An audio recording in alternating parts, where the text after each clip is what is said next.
అందరు నమస్కారం అండి. ఈరోజు అంటే తెలుగువారికి తెలియని వ్యక్తి అనేది ఎవరు చెప్పలేరు. తెలుగువారి ప్రతి ఇంట్లో ఒక ఉండే వ్యక్తి, ఒక శక్తి, ఒక రాజకీయ నాయకుడు అంటే ఎలా ఉండాలి. సింపుల్ సిటీ కానీ పర్యాయ పదం ఒకటి ఉంటుంది చూసారా. ఆ పర్యాయ పదానికి పేరే మన నరసింహుడు అన్న ఆలేరు నియోజకవర్గం నుంచి కంటిన్యూషన్గా మోత్కుపల్లి నరసింహులు గారు అంటే యాదగిరిగుట్ట లక్ష్మీనరసింహస్వామి మనకు తెలంగాణలో ఎంత సుపరిచితుడైందో, నరసింహులను కూడా అందరికీ అంత సుపరిచితుడు, అందరికి కావాల్సిన వాడు. కానీ ఏ సమస్య సామాన్యులకు ఇబ్బంది కలిగించే అంశం పైన దేని గురించైనా ఎక్కడైనా మాట్లాడగలిగే ఒకే ఒక వ్యక్తి రెండు రాష్ట్రాల్లో మన మాజీ మంత్రివర్యులు, స్వర్గీయ మహానుభావుడు, కీర్తిశేషులు, నందమూరి నట సార్వభౌమ శ్రీ రామారావు గారు, మాజీ ముఖ్యమంత్రి వర్యులు. అంటే అత్యంత అనుగుణ అనుకోవచ్చు, చిన్న తమ్ముళ్ళు అంటాడు రామారావుకి. అతనే అన్ని చూసి అతని ఒక ధైర్యాన్ని మెచ్చి సీట్ ఇచ్చి అతను విధానుడు చేసిన మన అటువంటి వ్యక్తిని మనం ఈరోజు ట్రూత్ విత్ సత్యలో పరిచయం చేసుకోబోతున్నాం. అన్న నమస్కారం. ఎలా ఉన్నారు? బాగున్నా. చెప్పండి అన్న మీ ప్రస్థానం కొద్దిగా, మన బాల్యం గురించి, మీ బాల్య వ్యవస్థ గురించి చెప్పండి ఫస్ట్. ఏమున్నది, మాది చిన్న పల్లెటూరు అన్న. ఇప్పుడు గ్రామ పంచాయతీ అయింది కానీ అంత ఇంకో ఒక బొండుగుల అనే విలేజ్కి మధిర గ్రామం మాది, చిన్న పల్లె. ఈ ఊరేనా మధిర? బొందుగుల గ్రామానికి మధిర అంటే ఆమ్లెట్ అనమాట. గూడె. అటువంటి పల్లెటూళ్ళలో నేను పుట్టాను. మా నాయన మేమంతా కూడా మిడిల్ క్లాస్ ఫ్యామిలీ. మేము అన్నదమ్ములం నలుగురం, మాకు ఇద్దరు చెల్లెంపు. ముఖ్యంగా మా విలేజ్ నుంచి మరి నేను 4వ వ్యక్తిని అన్నదమ్ముల. చిన్న వ్యవసాయ కుటుంబం కూడా మాది. మేము ఒకరి దగ్గర పోయి పాలేరుగిరి చేయాల్సినటువంటి అవసరం లేకుండానే మా తాతలు ముత్తాతలు స్వతహాగా వ్యవసాయం చేసుకొని బతికిన కుటుంబం. దళితులమైన కొంచెం ఆత్మగౌరవంతో బతికేటువంటి జీవితం ఇప్పుడే కాదు, మా తాతల నుంచి కూడా ఉంది. కాబట్టి ముఖ్యంగా నేను 10th క్లాస్ వరకు లోకల్గానే చదువుకున్నాను. ఎక్కడ విద్యాభ్యాసం చేశారనా 10th క్లాస్ని? రాజపేట అని. రాజపేట విలేజ్, ఇప్పుడు మండలి. అక్కడ నుంచి మరి భువనగిరిలో 10th భువనగిరికి వచ్చాను. భువనగిరిలో 10th పాస్ అయిన తర్వాత ఇంటర్మీడియట్కి హైదరాబాద్ వచ్చాను 72లో, 72. రావటమే కాదు, ఇంటర్మీడియట్ మలక్పేట్ జూనియర్ కాలేజ్లో చదువుకునే. డిగ్రీకి మన అంబేద్కర్ కాలేజ్కి చదువుకున్నాను. ఇది అంబేద్కర్ గారి కాలేజీలో అక్కడ 70. ఇక్కడ చిన్న విషయం విన్నామన్నా, అంబేద్కర్ గారి కాలేజీలో మీకు ఒక ఇండిపెండెంట్ ప్రెసిడెంట్గా ఎందుకు నిలబడాల్సి వచ్చిన, అక్కడ దారి తీసిన ఏమైనా సమస్యలు వచ్చాయా? ఎందుకు అనిపించింది మీకు అలా నిలబడాలి? రాజకీయ వాస్తవంగా పోటీ చేయాలనేది కానీ ఆ ఆలోచన కానీ నాకు లేదు అసలు.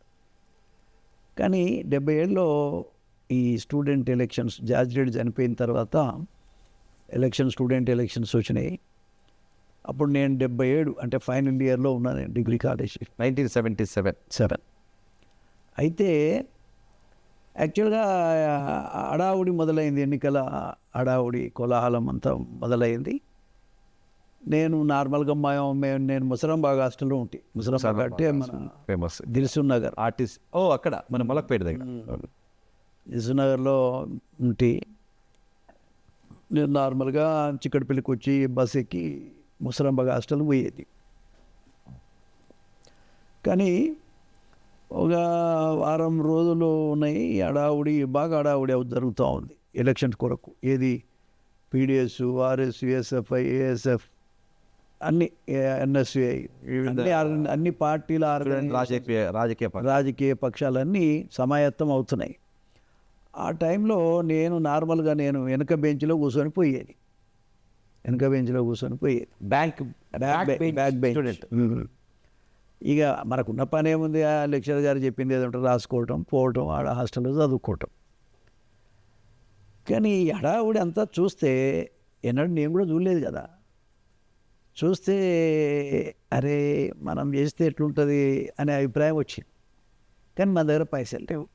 ఇప్పుడు ఆ కాలంలో కూడా అంత ఎమ్మెల్యేల కొడుకులు బాగా, ఇప్పుడు మన డి శ్రీనివాస్ తమ్ముడు కాంగ్రెస్ పార్టీ నుంచి, అట్లాంటి వాళ్ళంతా కార్లు జీపులల్లో మన సైకిల్ మోటార్ల మీద వచ్చేవాళ్ళు ఆ రోజులలో వచ్చేవాళ్ళు. మనం బస్సు దిగటం, బస్సు ఎక్కడం తప్ప 30 పైసలు పెట్టి బస్సు ఎక్కాలి, 30 పైసలు పెట్టి బస్సు దిగాలి. అంటే సామాన్యమైన స్టూడెంట్. హైదరాబాద్లో ఏముంటుందన్న. ఇక ఆ పరిస్థితులలో ఎట్లుంటుంది మరి మనం పోటీ చేస్తే అనేది నా మైండ్కి తట్టింది. నాకు వాస్తవంగా క్లాస్మేట్స్ కూడా అందరు నాకు తెలియదు. మనకేం పని వస్తే పోని ఫ్రెండ్షిప్ చేసుకొని ముందుకు పోదామన్నా మనం హోటల్లో పోయి టీలు తాగిపించేంత స్థితిలో మనం లేము ఆ కాలంలో.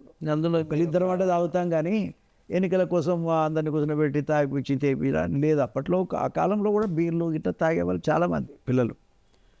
నాకు ఎందుకో మనసులో అనిపించింది, అరే ఈ అమ్మాయి వీళ్ళకున్న గొప్పతనం ఏంది, మనకున్న తక్కువ ఏంది, మనం ఎందుకు పోటీ చేయకూడదు అనేది తొలుస్తూ ఉంది నాకు. కానీ ధైర్యం సరిపోతలేదు. మధ్యలో వచ్చింది. అందరిని చూస్తూ ఉన్నా, అందరు ప్యానల్స్ వేసుకుంటూ ఉన్నారు. ఒకడు జనరల్ సెక్రటరీ, ఒకడు జాయింట్ సెక్రటరీ, ఇట్లా అనుకుంటా ఉన్నారు, ప్రెసిడెంటు. నేను వాస్తవంగా చెప్పాలంటే అసలు మన నామినేషన్ అయితే వేద్దాం చూద్దాం అనుకున్నా. నామినేషన్ వేద్దామని నా బెంచ్మేట్ ఒకడు ఉండే, ఆయనతోటి 2-3 సంప్రదిస్తే, అరే నీకెవడు తెలుసు, నీకెవడు తెలియదు ప్రెసిడెంట్ అంటే తమాషా కాదు, అట్లాంటి మాటలు వద్దు, నువ్వు విరమించుకో అట్లాంటి ఆలోచన అని చెప్పారు వాళ్ళు. ఆర్థికంగా కూడా ఏం లేవు కాదు, వాస్తవంగా వాళ్ళు శ్రీమంతుడు కాదు, అసలే కాదు. నీ వెనక ఎవరు లేరు, 2 ఛాయలు దాపించే స్థితిలో లేను సార్ నేను. బ్యాక్గ్రౌండ్ ఎవరు లేరు, ఏం లేదు. మీ ధైర్యమే మిమ్మల్ని అంతేగా. అయితే సరే అని చెప్పేసి నేను సెల్ఫ్ కాన్ఫిడెన్స్. ఈ లోపల రానే వచ్చినాయి, ఏది ఎలక్షన్ షెడ్యూల్ వచ్చింది. షెడ్యూల్ వస్తే ఇంకా అందరు నామినేషన్లు వేస్తూ ఉన్నారు. నేను కూడా నామినేషను వేశాను. వేసిన తర్వాత గుండె దడద కొట్టుకుంటా ఉంది. అసలు నేను ఎట్లా స్టూడెంట్ ఇంతమందిని ఎట్లా అప్రోచ్ అయ్యేది, ఏంది అని చెప్పేసి ఆలోచన చేస్తున్నా. ఈ లోపల ఎన్నికలు వచ్చినాయి. రైట్, నామినేషన్లు వేసాం. నామినేషన్లో ఎవరెవరు ఏ క్యాండిడేట్ అనేది ప్రకటన చేశారు.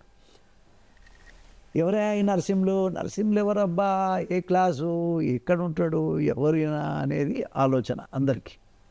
ఆ లిస్టు చూసినాక చాప్ స్టూడెంట్, నేను ఆన్నే నిలబడి ఉన్నా, నా గురించే కామెంట్ చేస్తున్నారు అందరు, ఎవడు వీడు ఎక్కడ అని. పేరు కొద్దిగా పవర్ఫుల్ ఉంది కానీ ఎవరికి పరిచయం లేదుగా.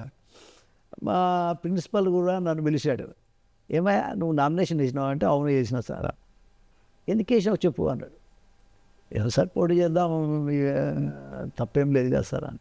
ఫస్ట్ టైం ఎన్నికల బరిలో దిగాలనే ఆలోచన వచ్చింది సార్ అంటే, అరే నువ్వు వీళ్ళతో పోకిరి పిల్లలతో నువ్వేళ తట్టుకుంటావు, నా మాట విను, నువ్వు ఆ పల్లెటూరు నుంచి వచ్చినావు, నీకు అవసరం లేదు, నువ్వు చదువుకో, రేపు పొద్దున ఏదైనా ఉద్యోగం సంపాదించుకో, వద్దు అనవసరంగా అనేటువంటి చెప్పాడు ప్రిన్సిపల్. అంటే మీకు ఒక మంచి సలహా ఉన్న పరిస్థితుల్లో ఆయన సలహా చేశారు. 2-3 లెక్చరర్లు చెప్పారు. కానీ ఒక్కోసారి ఏమో విత్డ్రా చేయాలనిపిస్తుంది, ఒక్కోసారి ఏందో చూద్దాం, అసలు దీని కథ ఏందో చూద్దాం అని అనిపిస్తుంది. ఇక సరే పేర్లు డిక్లేర్ అయినాయి. ప్రెసిడెంట్ క్యాండిడేట్ మోత్కుపల్లి నరసింహులు అనేది ప్రచారం అవుతూ ఉంది. కానీ నా దగ్గర మరి ఏదో ఉండాలి కదా, ప్రచారం చేసుకోవాలంటే ఒక కరపత్రం అన్నా ఉండాలి కదా.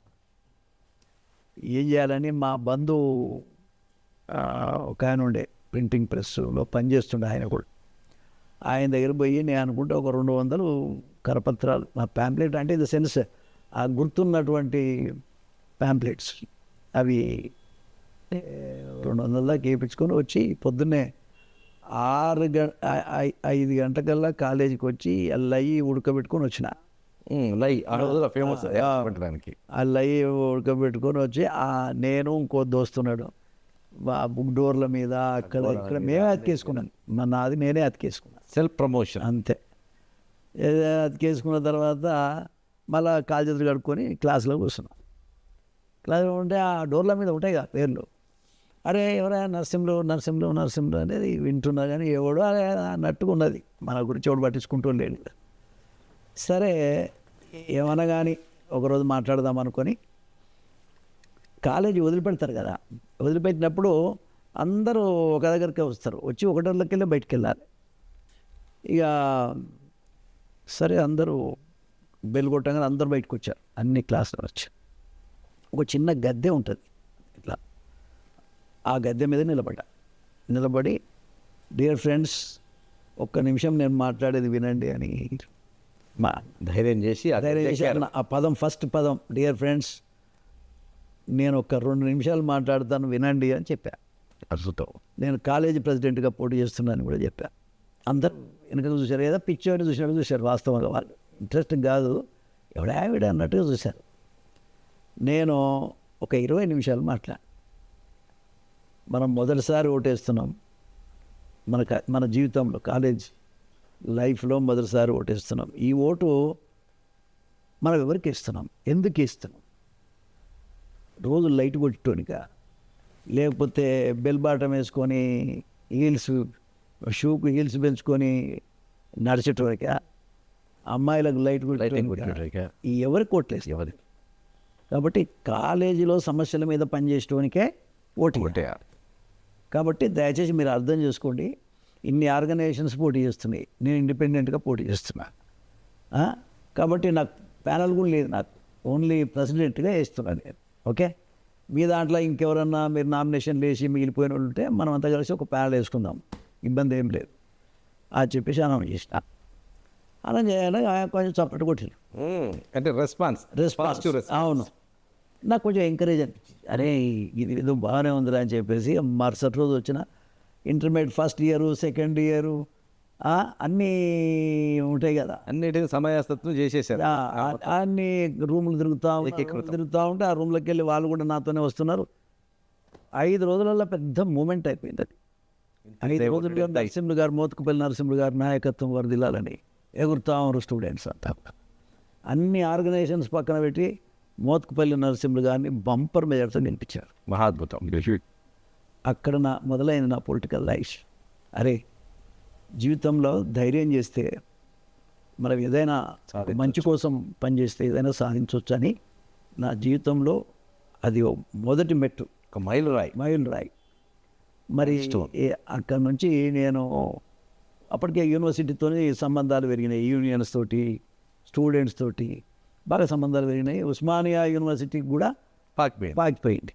వారి స్పందన ఎట్లుండే అప్పుడు మిగతా స్టూడెంట్ యూనియన్? చాలా సంతోషం. అయితే వీడేవాడు గిట్ల కొట్టుకుపోయింది అనేది ఉండే. ఇప్పుడు వీళ్ళంతా బలమైన ఆర్గనైజేషన్స్ కదా, ఏబీవీపీ, పీడిఎస్ ఇంకా చాలా పవర్ఫుల్ ఉండే ఆ కాలం, చాలా ఉండే కదా, పవర్ఫుల్ ఉండే పీడిఎస్ వెరీ వీళ్ళంతా కూడా ఆశ్చర్యపోయారు. అంతా నా దగ్గరకు వచ్చుడు, మాట్లాడు, మా పార్టీలో మా యూనియన్లో చేరు, మాతో చేరు, మీతో ఇష్టం, ఇదంతా ఉంటాయి కదా.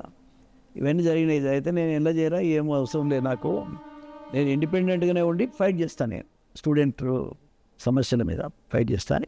ఎవరు అవకాశం ఉంటే వాళ్ళతో కలిసి యూనివర్సిటీ. ఏ రకమైన సమస్యలు ఉండేదన్న ఆ రోజుల్లో? అంటే నిరుద్యోగం ఉండేదా? నిరుద్యోగమే కదా, నిరుద్యోగం నిరుద్యోగమే కదా, ఇండస్ట్రీస్ లేవు, ఏమి లేవు. ఆ రోజులలో మెయిన్గా స్టూడెంట్కి మెస్ ఛార్జీలు, తర్వాత ఈ హాస్టళ్ళల్లో కూడా సక్రమమైనటువంటి వసతులు, ఆహారము, సరి అయినటువంటి ఆహారం లేక, తర్వాత ఈ స్కాలర్షిప్ రాక ఇలాంటి సమస్యలే ఎక్కువ ఆ కాలంలో సమస్యలు. వాటి మీద ఎల్లప్పుడూ నేను పోరాటం చేస్తూనే ఉండేది. కొత్త స్టూడెంట్స్ జాయిన్ అయిన వాళ్ళకు కూడా వాళ్ళకి అడ్మిషన్లో ఇచ్చాడు. కొత్త మనం బాసటగా ఉండి సహాయం చేసినటువంటి పరిస్థితి. అపన్న హస్తం.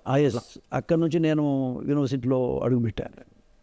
యూనివర్సిటీలో అడుగుపెట్టినాక అంబేద్కర్ ఆర్గనైజేషన్ కింద పెట్టుకొని నేను ఆనాడు ఉన్నటువంటి వైస్ ఛాన్సలర్ జి రామరెడ్డితోని కొట్లాడి, ఇప్పుడు ఎంఫిల్ రిజర్వేషన్ ఉన్నాయి కదా, నేను పరంజ్యోతి అని ఇద్దరం, పరంజ్యోతి గారు ఒక ఆయన ఇది బీఎస్పీలో ప్రెసిడెంట్గా కూడా పనిచేశాడు ఆయన. ఆయన నేను ఇద్దరం కలిసి ఆ కాలంలో మన ఆర్ కృష్ణయ్య కూడా ఉండే మాతో.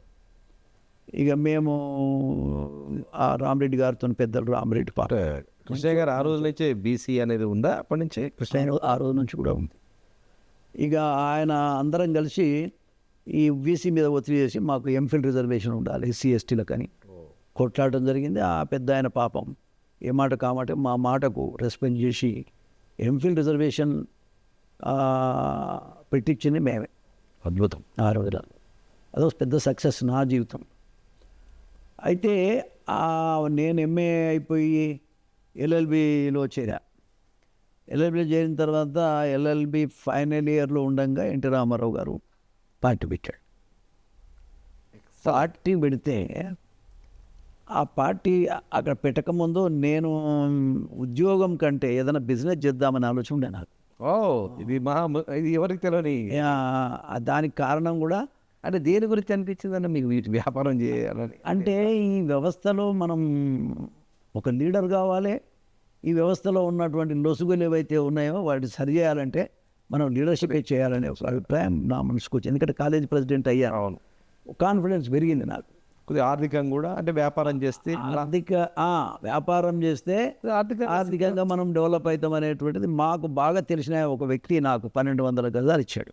అద్భుతం. 1200 గజాలు. ఇప్పుడు ఇది 78. వావ్. 78లో 1200 గజాలు నా పేరు మీద రిజిస్టర్ చేశాడు ఆయన. అప్పుడు నేను ఒక 5,000 ఆయనకు నాకు వచ్చే స్కాలర్షిప్ కానీ ఇవి అవి అన్నీ ఆయన దగ్గర పెట్టేది, జమ చేసేది. ఆయన మళ్ళీ నాకు ఇవ్వలేక ఈ 1200 గజాలు నాకు రిజిస్టర్ చేసిన. ఇక అది షెడ్ వేసిన పంజాబ్ నేషనల్ బ్యాంకులో ఒక 50,000 రూపాయలు లోన్ తీసుకున్నా. షెడ్ వేసిన అంతా అయిపోయింది. ఇక బర్డ్స్ని తెచ్చి అందులో వేసేది ఉంది పిల్లల్ని. ఆ టైంలో ఎన్టీ రామారావు గారు పార్టీ పెట్టారు. పార్టీ పెడితే నేను పోయి ఎన్టీ రామారావు గారితో మహనీయులు ఇప్పుడు ఎవడా చెప్పులారు 6 సార్లు గెలిచినా ఇప్పుడు నాకు టికెట్ రాలే. కానీ ఆ రోజులలో నేను ఒక్కసారి వెళ్ళి ఎన్టీఆర్ కలిసి ఇట్లా నేను ఆలేరు రిజర్వేషన్ ఉన్నా సార్ అంటే ఎలా అపాయింట్మెంట్ ఎట్లా తీసుకున్నా లేదా డైరెక్ట్ వెళ్ళామైనా? ఆయన పరిస్థితి ఎలా ఉండేదంటే ఒక రూమ్లో కూర్చొని ఉంటే ఇంకా లైన్ కట్టి పోటీ చేయాలనుకున్న వాళ్ళంతా ఆశావాదులంతా వాళ్ళ దరఖాస్తులు ఇస్తూ ఉన్నారు. 2 నిమిషాలు మాట్లాడి పంపిస్తూ ఉన్నాడు. ఆయన కూడా లీడర్లను గుర్తుపట్టాలి కదా, అంతా ఫ్రెష్ క్యాండిడేట్స్. ఈ కాంగ్రెస్కు సంబంధించిన వ్యక్తులనే ఆయన నమ్మే పరిస్థితులు లేడు. ఫ్రెష్ క్యాండిడేట్స్ కావాలనేది ఆయనకు ఉన్నటువంటి అభిప్రాయం. దాంట్లో భాగంగా నేను యూనివర్సిటీ నుంచి ఒక 20-30 మందిని పోయి ఎన్టీఆర్ను ఫస్ట్ టైం కలవటం. మా ముకుందరెడ్డి కూడా ఉన్నాడు నాతో. అలా కలిసినప్పుడు మీతో ఫస్ట్ మాట్లాడిన ఏంటి అది? అదే చెప్తా. అది క్రాంతికంలో ఆయన సరే రండి కూర్చోండి అన్నాడు. నిలబడే ఉన్నా నేను నాతో పాటు ఇంకో 20 మంది స్టూడెంట్స్ ఉన్నారు. సార్ నేను యూనివర్సిటీ నుంచి నేను డిగ్రీ కాలేజ్ ప్రెసిడెంట్ చేశాను. యూనివర్సిటీలో కూడా ఒక ఫేమస్ లీడర్గా చేస్తున్నాను సార్, కొనసాగుతా ఉన్నా. మీ ఆశీర్వాదం ఉంటే ఆలేరు నుంచి నేను పోటీ చేస్తానని 2 ముక్కలు చెప్పాను. అది చూశాడు. పోటీ చేస్తావా అన్నాడు. చేస్తా సార్ అన్న. రైట్ రేపు రండి అన్నాడు. రేపు రండి అంటే రేపు పోయా. పోతే అప్పటికే ఆయన బయట నీకు జనసందేహం జనకోలాలం ముషిరాబాద్ అది ఇక్కడ గోల్కొండ చౌరస్తా మీద ఆ స్టూడియోలో ఆయన బయట మామూలుగా ఒక పరపు వేసుకొని పిల్లోస్ పెట్టుకొని కూర్చున్నాడు. ఒక 5 నిమిషాలు మేము పోటీ చేద్దాం అనుకున్న వాళ్ళు అందరినీ మాట్లాడిస్తున్నాడు. ఆయనకు మనిషి కవలికలు, మనిషి ఆలోచన భావాలన్నీ అవన్నీ తెలుసుకోవడానికి క్యాండిడేట్లతో మాట్లాడిస్తుండు. సరే నన్ను కూడా పిలిచిండు. పోతే ఎక్కడ మీరు తమరు ఎక్కడ? సార్ నేను Osmania sir student sir. Okay రండి మాట్లాడండి అని మైక్ చేతికిచ్చి నాకు ఉచ్చబడుతుంది వాస్తవంగా చెప్పాలంటే. అప్పటికి నాకు మనకేం తెలియదు కదా. ఆయన మహానుభావుడు చాలా భీకరంగా కనబడుతున్నాడు. అందులో ఆయన డైలాగులు అవన్నీ ఇక సరే అయినా కూడా నేను ధైర్యం చేసుకుని టాపిక్ ఇచ్చాడన్నా మీరు లేలే ఆయన వ్యవస్థ మీద మాట్లాడమచ్చు. Very good. వ్యవస్థ మీద మాట్లాడమచ్చు. నేను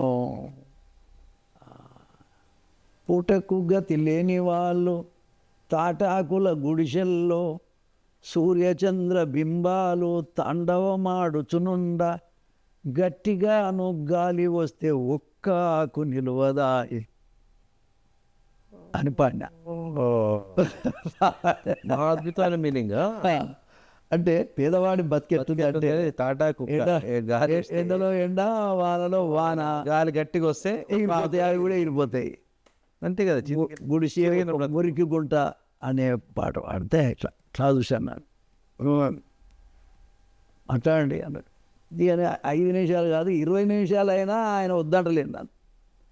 వ్యవస్థ గురించి చెప్పుకుంటా పోతే ఇట్లా ఉన్నాయి సార్ మా బతుకులు. కాబట్టి వ్యవస్థ మారాలంటే మీలాంటి నాయకుడు రావాలి. కాబట్టి ఇవాళ నేను స్పందించి మీ దగ్గరికి వచ్చాను సార్. మీరు ఆశీర్వదిస్తే బ్రహ్మాండమైనటువంటి పని చేస్తా సార్, నేను మీ ఆశీర్వాదం ఉండాలి సార్ అని చెప్పారు. చెప్తే శభాష్ అని షేక్ హ్యాండ్ ఇచ్చి మళ్ళీ ఒకసారి ఆ పక్క ఉన్న పిఎన్ పిలిచి ఆ బుక్ ఉంటుంది, అది ఒక స్పెషల్ బుక్ కూడా పెట్టుకున్నాడు. దాంట్లో రాసుకొని పక్కా గృహ నిర్మాణం అని రాశాడండి. ఇప్పుడు పక్కా గృహ నిర్మాణం గురించి ఎవరు చెప్పారంటే మోత్కుపల్లి నరసింహ చెప్పాడు ఆయనకి. మహానుభావుడు ప్రాపర్ పక్కా గృహ నిర్మాణం అనేటువంటిది ఆయన రాసుకున్నాడు అక్కడ. బట్ సరే మనం చిన్నోళ్ళం కాబట్టి మన పేరు బయటకు రాకపోయినా ఆనాడు జరిగినటువంటి సంఘటన అది. ఆ రకంగా ఆయన మళ్ళీ అదే రోజు అంతా బయట నిలబడ్డాం. నన్ను పిలిచాడు. ఆ మెంబర్షిప్ బుక్స్ ఉంటాయి కదా, అప్పుడే ప్రింట్ అయినాయి. మాకు ఒక సీతారామయ్య గారని అప్పుడు మాకు ప్రెసిడెంట్గా అక్కడ అనౌన్స్ చేసినాడు. నాకు ఒక 3-4 ఇచ్చినాడు ఆ మెంబర్షిప్ బుక్స్ నల్గొండ మొత్తానికి. నాకు ఇస్తే నేను ఇక ఆలేరులో తిరుగుడు మొదలుపెట్టాను. తిరిగి మొత్తానికి 83లో 7,000 మెజారిటీతోనే గెలిచాను.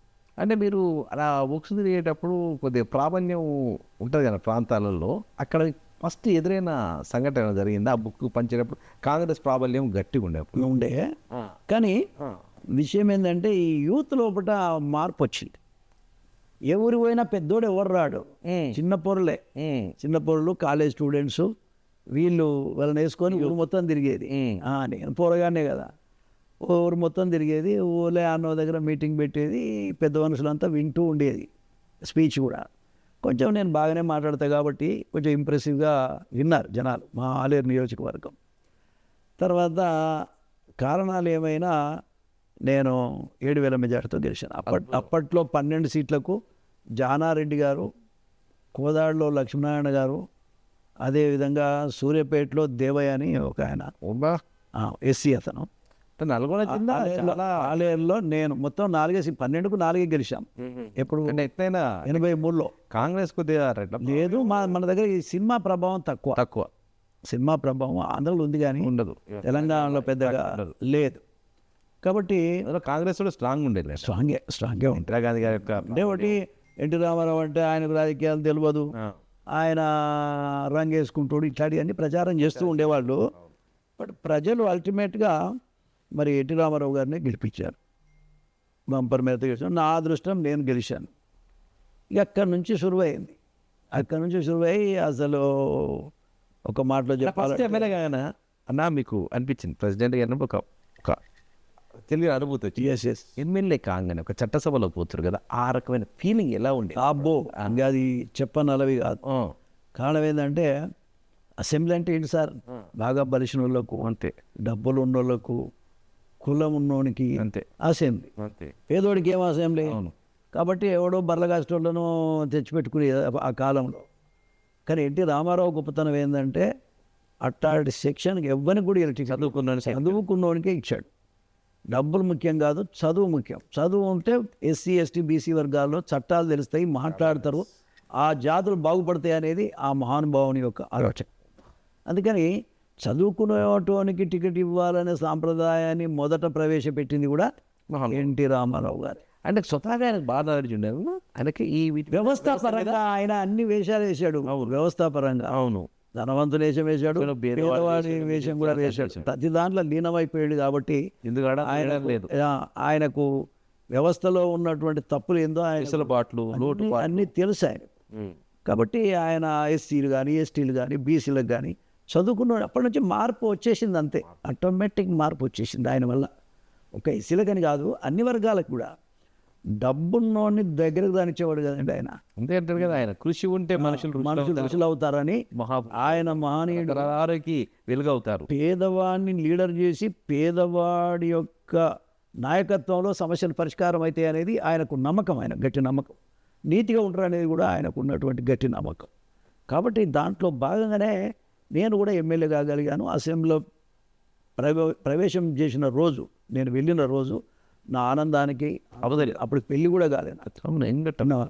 కాబట్టి ఎన్టీఆర్ పోయి ఆయన దగ్గర కూర్చుంటే ఏదో అందరూ తల్లి కోడి దగ్గర పిల్లలు తిరిగినట్టు అట్లా ఆయన చుట్టూ మేమంతా, నేను కానీ ఆనాడు గాంధీ కానీ మన ఇది జానడి నెహ్రూ కానీ నెహ్రూ విజయవాడ ఆడు తమ్మినేని సీతారాం గారు. ఆ రోజులలో చాలామంది అట్లాంటి వాళ్ళమంతా ఆ కాలంలో యూత్ బాగా పనిచేసినాం. విషయం ఏమిటంటే ఆయన మంచి ఎంకరేజ్మెంట్. అవినీతి చేస్తే వాడిని ఎవరిని కూడా ఆమెడ దూరం పెట్టేవాడు. అందుకని ఒకరిద్దరిని ఎమ్మెల్యేలను కూడా కాలంలో అన్నట్టు కదా సస్పెండ్ చేశారు. మీరు పదవి వచ్చిందని ఆ పదవిని సామాన్యంగా బతకండి, పదవి వస్తే ఆ లంచాలకు దగ్గర అవుతారు, దానికి దూరం ఉండండి అని కాషన్ ఇచ్చేటట్టు. అందుకనే ఆయన యూత్ను ఎంకరేజ్ చేసిందే అందుకు. యూత్ అయితే 4 పార్టీలు తిరిగి లేకపోతే నలుగురిని మోసం చేసినటువంటి వ్యక్తులను పార్టీలో ఉంచలేదు, లెక్క చేయలేదు, దగ్గరికి రానియలేదు. కాబట్టి మేలాంటి వాళ్ళం సెలెక్ట్ కాగలిగినాం. ఇవాళ ఆ రోజులో పెద్ద ఓడు దుష్ట కాంగిలు అన్నట్టు ఆ ఓడు. అవును అది ఆయనకే సాధ్యం. అది పందికొక్కురు గుమ్మి కింద పందికొక్కుల్లాగా మేస్తున్నారు కాంగ్రెస్ పార్టీ వాళ్ళని చెప్పేవాడు ఆయన. అని ఎందుకని అంత విముఖత, అంటే ఎందుకు అంతగానో ఆయనకి ఏమన్నా ఆయన ఇన్సిడెంట్ ఏమన్నా జరిగింటే? మీరు ఎందుకంటే చాలా దగ్గర ఉన్నారు ఎన్టీ రామారావు గారు రాజకీయాలు రావడానికి, ఏమన్నా ఒక ఇన్సిడెంట్ ఏదో జరిగినా? అట్లా అని కాదు, ఆయన జీవితంలో కూడా ఎన్నో సమస్యలు ఎదుర్కొనే వచ్చిండు. ఆయన ఆడో సమస్యలను ఆడుకో సమస్యలు ఎదుర్కొని వచ్చిండు. ఆయన కూడా పాలు కూడా అమ్మినటువంటి సందర్భాలు ఉన్నట్టుగా ఆయన కూడా ఒక సందర్భం చెప్పినట్టుగా నాకు గుర్తు. ఏది ఏమైనా ఆయన కష్టాల నుంచే వచ్చాడు. ఆయన ఏదో పెద్దగా ఉన్న కుటుంబంలో. ఎందుకంటే పుండ్రకాక్షయ్య గారు మీకు ఐడియా ఉంటుంది, కర్తవ్య సినిమాలో ఆయనతో నాకు బాగా సన్నిహితం ఉండేది. ఆయన బాంబర్ చేస్తాడు రామారావు గారికి చెప్పేటాడు. అందుకని మీరు కూడా చాలా అంతరంగికులు కదా. ఆ ఇన్స్పిరేషన్ ఆయన యొక్క తీరును చూస్తే మాత్రం ఆయన పేదరికాన్ని కూడా అనుభవించే వచ్చాడు, కష్టాలు అనుభవించాడు. తర్వాత సినిమాలలో కూడా ఎన్నో కష్టాలు పడి ఆయన ఆ స్థాయికి వచ్చాడు. రెండోది ఏంటంటే ఆయనకి రాజకీయాలు తెలియవు అన్నటువంటి పరిస్థితి నుండి ఆయనకు మించిన రాజకీయ నాయకుడు లేడు అనేటువంటి పరిస్థితి చేశాడు ఆయన. ఏ ఫీల్డ్. గొప్ప విషయం, చాలా గొప్ప విషయం. ఈ సృష్టికి నిజంగా చెప్పాలంటే ఇవాళ ఉన్న నాయకులంతా కూడా ఎవరికి నియతి లేదు, కానీ అసలు ఆయన నాయకత్వంలోనే ఒక కొత్త సంస్థ వరవడి వచ్చింది కదా, కొత్త వరవడి వచ్చింది, కొత్త వ్యవస్థ ఏర్పడ్డది. ఒకటి కృష్ణునికి రూపం కూడా, రాముడికి రూపం, శ్రీరాముడికి రూపం కూడా, ఆయన వేసిన వేషాలు ఆయనే మహా అద్భుతం. ఆయన యోధుడు వేసిన, ఒక శ్రీకృష్ణుడు వేసిన, ఏది ఒక anything correct, what not correct. కాబట్టి లీనమైపోతాడు. అల్టిమేట్గా ఆయన మనసులో ఉన్నటువంటి తపన ఏంటంటే పేదవాడే ఏదైనా చేయాలి, పేదవాడికి ఏదైనా చేయాలి అనేవాడు. అప్పట్లో సందర్భం వస్తే నేను ఒక దళితున్నే ముఖ్యమంత్రి చేస్తాను చెప్పేవాడు. పాపం ఆ రోజు దళితులు చెప్పాడు, ఆయన కూడా చెప్పాడు. ఆ రోజులలో నేను ఎప్పుడు పక్కనే ఉండేది కదా, ఊరికే బనాయించేవాళ్ళు మా ఊరు.